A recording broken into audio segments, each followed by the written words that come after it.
we'll start with something that is near and dear to my heart, my Detroit Tigers. You can see I'm decked out in Tiger gear. They're playing tonight. Chance to win a 3-game set on the road, get themselves back above 500, have a little bit of fun for the summer. That would be nice. However, this year has been anything but fun for probably one of the most tragic cases of player overhype slash development destruction. And that is one Spencer Torkelson. So it happened this past Sunday evening. It was announced Spencer Torkelson was sent down. And to me, and I know I don't want to close doors, but to me, this is the end. This is the end for Spencer Torkelson. We gave him a shot. He gave us hope in year 2. He had 31 home runs. I believed in him from the beginning. I thought, whatever. Worst year ever. Okay, fine. It sucks. He can get back to it. He was a number 1 overall pick. Hello, Helen. Welcome to the show. And what did Spencer Torkelson do? He took my hope. He took my dreams, and he smashed them to the ground.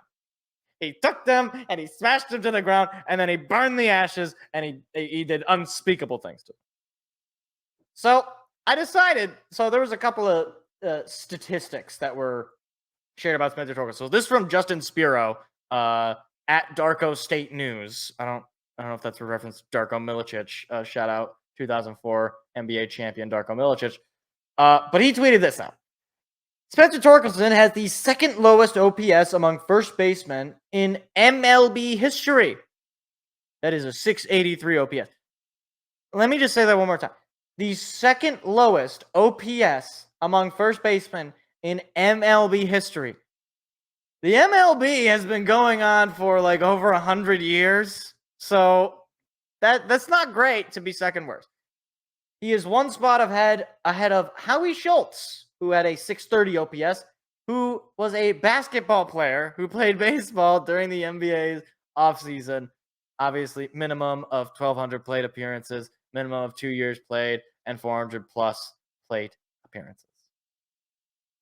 Did I read that right? Yeah, okay. So minimum of 1,200, but I guess 400 plus. Anyway, this stat broke me. The fact that Spencer Torkelson, who, understand, that first year statistically really set him back in terms of where he's ranked. But after now 3-ish seasons, obviously not the full year this year, to have an OPS that is only above a basketball player playing baseball on the side from like 1903, that is inexcusable. And he didn't choose when he was drafted, but he was drafted number 1 overall. And he's shown clearly, regardless of where he ends up, I mean, short of him coming up after this stint in Toledo, and he's Barry Bonds or Pete Alonso, more realistically, he was not worth the pick. Far and away. He is what one might even call a bust. But since a lot of people might not necessarily watch Tiger baseball, and I don't blame them, and even some fans might not watch Tiger baseball because Bally's is not available on Xfinity anymore, which is how many people watch television. Now, I have the Bally's app because they don't have it on YouTube TV, and I hate Bally's for that. But anyway, I wanted to go through some statistics about our friend Spencer Torkelson. And just to epitomize how bad he has been this year. I did a similar video last year about Nick Maton. I really didn't think I was going to have to do this about Spencer Torkelson, but I'm sorry, old buddy. I'm sorry, Torque. Got to do it. I got to do it. So, first things first. Baseball reference. He has a negative 1.2 WAR. That's not good. That means he's losing you games. When you play him, he is losing you games compared to a replacement level player. Not good. Not good. He had 42 hits, 4 home runs, 201 batting average, 24 runs, 18 RBIs, no stolen bags, a 597 OPS, which puts him at a 69 OPS plus. Those of you who are not good at math, that is below average, as the number 69 is lower than the number 100. How many points that is? 31 points. 31 points below average is Spencer Torkelson in terms of OPS plus.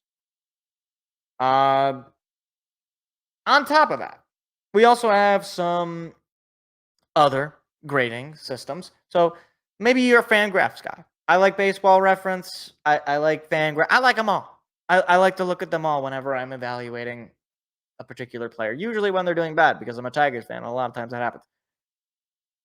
In terms of WAR on Fangraphs, he's in with a negative 0.7, which is still losing you games. That is, I mean, if you want to round up, that's a negative 1 more. He's losing you at least 1 game compared to a replacement level player, according to Fangraphs. Now, you also have other statistics that are a little bit less known, a little bit more, let's just say, niche. You have WRC plus. WRC plus, very good stat. I love WRC plus. Weighted runs created plus. Basically, it's the same principle as OPS plus, which is 100 being average, and runs created. Essentially, how many runs? It is what it means. How many runs are you creating, right? Whether that's through stolen bases, whether that's through walks, whether that's through hits for power, sac flies, even probably I don't exactly know how it's calculated, but a number of things come into calculating WRC plus. Well, WRC plus, according to Fangraphs, is 71, which is 29 points below average. We're beginning to sense a theme here. Now, I want to briefly talk about his K rate. So his K rate, or his K percentage, is 24%, which is about where it's always been. Even in the minors, at basically every level minus high A, he's hovering near the 20 plus K rate, which not great, but whatever. You can deal with that. His walk rate, however, this is a little less ideal. It's 7%, and that's the worst he's had in his career so far. And now, to be fair, in the majors, he has never had an above 10% walk rate. But it's not like the end of the world, right? You don't have to be a huge walks guy. That's fine. I know you were the number 1 overall pick, and you should basically be able to do everything well, but that's fine. It's fine. What about batting average on balls in play? This is another stat. So basically, it eliminates things like strikeouts, foul outs, I guess other ways of getting out. I don't know what other ways you can get. If you hit the ball in play, what are the chances that it's a hit? It's 253, which is, if it's just a regular batting average, you're like, okay, that's pretty good. Like, if I told you his batting average was 253, you'd be like, all right, that's not like amazing, but it's like pretty good. No, that's only when he hits the ball in play. So, like, he's like, basically, when he hits the ball in play, he is a slightly above average hitter. Number 1 overall pick, everybody. Couple more advanced numbers before we switch over. So his walk to K ratio, which is, walk to strikeout ratio, which is how many walks over how many strikeouts, is 0.29. Honestly, don't really have much of a takeaway from that. I just wanted to point that out in case people wanted to have fun with it. And I'm having fun with it, obviously. Because how could you not have fun with it? Now, I'm going to move on here to the Statcast, Baseball Savant. If you've ever been on Baseball Savant, it can be a little bit of an overwhelming page. I'm going to try to break it down for you. So basically, you want to have a lot of red. If you've ever looked at a Baseball Savant page and you're like, I don't know what any of this means. Basically, red good, blue bad.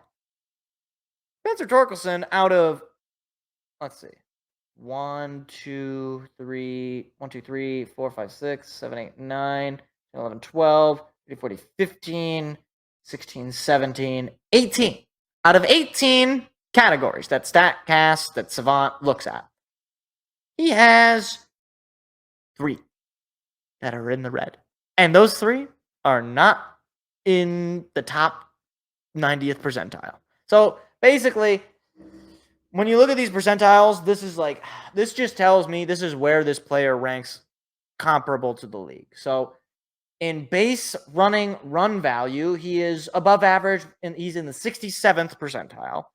In bat speed, he is in the 80th percentile, which is pretty good. He has a quick bat. That means in theory that you're able to, do damage on pitches. He also doesn't chase a lot. He's in the 78th percentile in chase rate. Now, I want to add a little context to that chase rate thing. One of the reasons he's in the higher percentiles in chase rate is because the guy just does not swing like at a lot.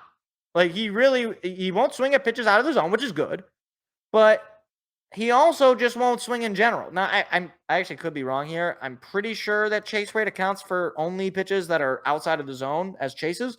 Maybe it doesn't. Maybe it does. I don't really know. And now we get into the bad stuff. His expected weighted on base average. That's exactly what it sounds like. On average, how often he's getting on base. He is in the 3rd percentile. That's not good. That means that 97% of players are better than him. Now, in expected batting average, he's in the 2nd percentile.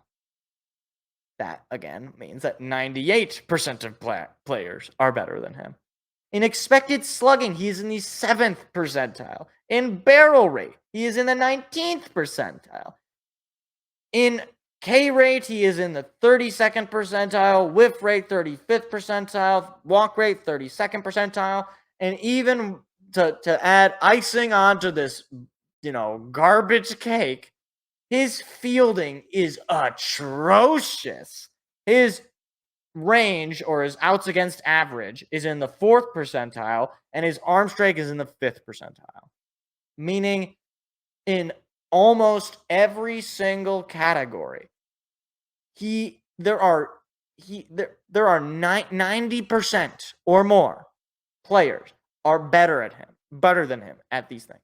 He is in the bottom in basically every important statistic, except there's really no, you look at his number because they break it down by year. In his first year, he was in the bottom 7% in WOBA, which is I believe weighted on base average. I could be wrong on that. And last year he was in the top 6 percentile in hard hit rate. Pretty good. But this year he's in the bottom 2%, the bottom 7%, the bottom 3%, the bottom 7%, and all of these random different statistical categories. I can't even speak because Spencer Torkelson is making me lose my mind. All this is to say. And also a little bit of fun here. His batting average against the fastball is 179. The most common pitch in the league, and basically every single pitcher is able to throw at least one fastball. Yeah, he bats 179 against the fastball, which is absolutely, positively one of the single most embarrassing stats about a first overall pick. And I cannot stress that enough. He was taken first overall. First overall. Now, I want to add a little bit of context to his development. So, he's taken in, 2020? I don't remember. Either way, I believe he was taken in 2020. And he doesn't get a minor league season. So his development is hurt there. He really only had one great year in college, where, to be fair, he was one of the best college players in college baseball that year. And he loses a year of development because of the minor league shutting down in 2020. Then he has his crazy year in 21 in the minors where he's just raking at every single level. He's hitting multiple home runs. Although in AAA, in 21, I don't think his batting average was a little low. It was like 230, 240 or something like that. But even then, if you bat 240 but you hit like 25 bombs, nobody's going to be mad at you. And then 21 or 22 comes along. He's called up. Riley Green, however, is hurt, and he's basically the only first baseman. The team sucks. Javi Baez comes in and he stinks it up. Miguel Cabrera is the only viable bat, and he's 1,000 at that point. Everybody else is stinking. Eric Haas, Jonathan Scope, the whole 9 yards. And there he is. He has no positive role models. He gets sent down that year later in the season, and basically never been the same since 21. Never been the same since 22, I should say. Last year, he had the crazy second half of the season where he really went off, and you thought maybe he had turned a corner. Maybe they'd figured something out with him. And if you just compare his numbers to last year, I mean, last year he's got so many reds, like all over. High in the hard hit rate, in the barrel rate, in the average exit velo, in the slugging, in the xwOBA, in the walk rate, like in the chase rate. Like it is night and day how poor he has fallen. And to me, I just don't see him coming back from this. I don't see much of a future. I wouldn't be surprised if he's dealt away in a trade for cash considerations. I really maybe not cash considerations, but I wouldn't be surprised if they basically move on. They pick up a first baseman in free agency or in a trade or draft one or whatever. At this stage, it just does not appear that Spencer Torkelson is anywhere near the potential that he was supposed to be. And even if he does somehow come up and he's an average ball player, there's no getting around it. He's one of the biggest busts of all time. Certainly in Tiger history, probably in baseball history, he's going to be one of those players that is reviewed year in and year out of, man, the Tigers really did a number on this guy in terms of development. Hey there, what you just watched was actually a clip from a larger show that we do every Tuesday night. What are you doing Tuesday night? Go ahead and hit the subscribe button and the like button so that you don't miss out on any more of our weekly shows every single Tuesday at 7 p.m. Eastern Standard Time. Hope to see you there.